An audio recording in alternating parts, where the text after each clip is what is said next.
Saludos, soy Luis Bravo y en esta oportunidad vamos a hablar de un tema muy interesante. Son las enfermedades mentales el resultado de procesos neuroquímicos alterados.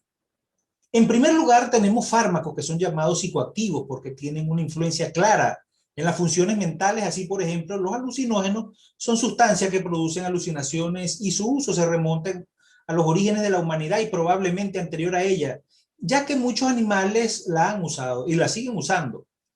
Las numerosas plantas y hongos que contienen estos principios activos todavía son utilizadas en muchas partes del mundo, tanto para alterar la mente y conseguir y alcanzar estados de conciencia no comunes, como por motivos religiosos para entrar en contacto con la divinidad local.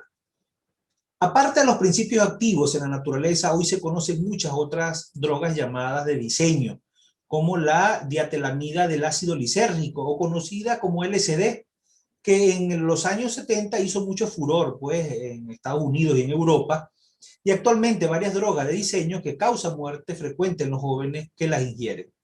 La LSD interfiere con el metabolismo de un neurotransmisor cerebral implicado en numerosas funciones como es la serotonina.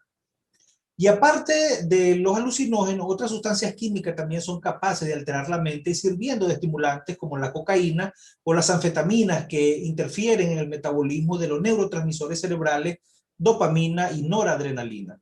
Su efecto es de excitación y de alerta, procurando al sujeto una mayor confianza en sí mismo y disminuyendo su apetito. La cocaína se utilizó desde tiempos inmemoriales por los indios de los Andes y sigue utilizándose en la actualidad, habiendo pasado a ser de las drogas preferidas por la alta sociedad en los países industrializados, sobre todo desde que las anfetaminas fueron prohibidas.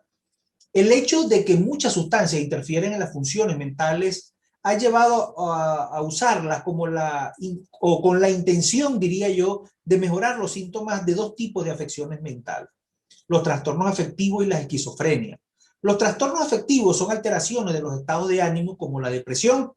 Todos hemos pasado alguna vez por situaciones difíciles en la vida que nos han afectado profundamente y han conseguido que nos sintamos deprimidos. Pero este estado tan común no es comparable con lo que en psiquiatría y en psicología es conocido como depresión, pues esta última es un proceso mucho más profundo y duradero que suele referirse como algo ajeno al individuo.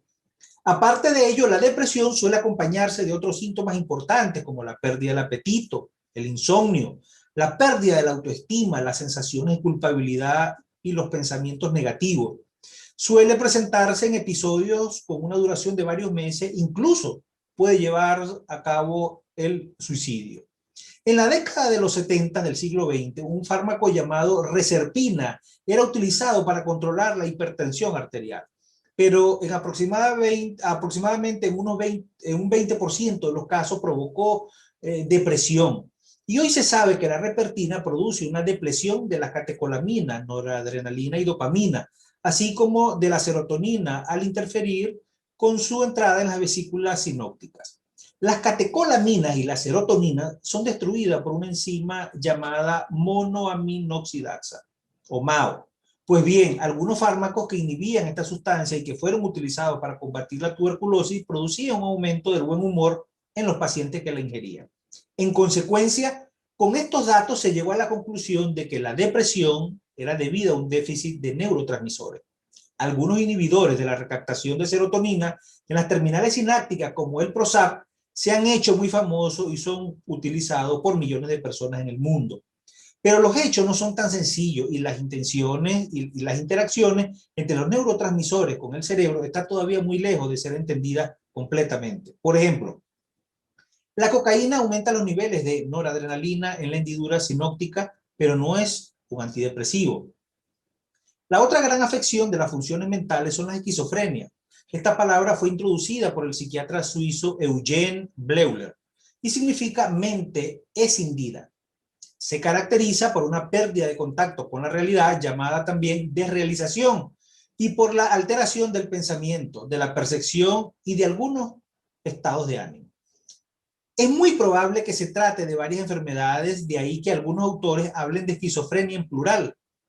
Algunos enfermos tienen alucinaciones, monomanías de grandeza o delirios persecutorios y se les agrupa como perteneciente a la esquizofrenia del tipo 1, mientras que los que son agrupados en la esquizofrenia tipo 2 se van a caracterizar por un aplaneamiento afectivo, episodios de risa o llantos que no vienen a cuento, posturas extrañas de igual manera, acompañada de disminución de los movimientos, catatonia y mutismo.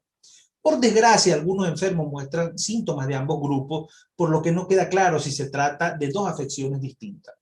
Desde el punto de vista estructural, se ha podido observar en algunos enfermos un ensanchamiento de los ventrículos cerebrales, disminución del tamaño global del cerebro o falta de actividad en el lóbulo frontal. Por estos hallazgos no han podido generalizarse a todos los enfermos. Desde que se conoce que las anfetaminas aumentan la neurotransmisión en la sinapsis, que se utilizan catecolaminas y que provocan la liberación de dopamina, así como la vista de sus efectos sobre las funciones mentales que aparecen a los síntomas de la esquizofrenia tipo 1, se ha puesto en relación esta enfermedad con el metabolismo de la dopamina, llegando a la conclusión de que se trata de un exceso de catecolaminas en el cerebro. También se conocen los efectos de sustancias que bloquean un tipo de receptores de dopamina, como la clorpromacina y otra sustancia que han recibido el nombre de neuroleptinas. De aquí se ha deducido que los síntomas de esquizofrenia tipo 1 se deben a la activación de los receptores de dopamina. La hipótesis de la dopamina como causa de la esquizofrenia es una entre otras. Como dije antes, la interacción de las sustancias químicas que actúan en el cerebro como neurotransmisores están aún lejos de ser conocidas en profundidad.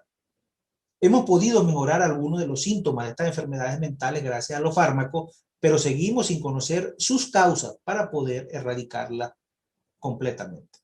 Lo que queda claro, sin embargo, es que las funciones mentales no son otra cosa que el producto de la actividad cerebral y que estas funciones pueden perfectamente ser moduladas e influenciadas por sustancias químicas que interfieren con los efectos de los neurotransmisores cerebrales.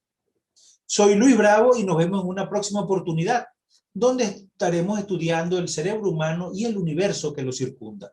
Recuerden, el cerebro es el único órgano que se estudia a sí mismo. Hasta la próxima oportunidad.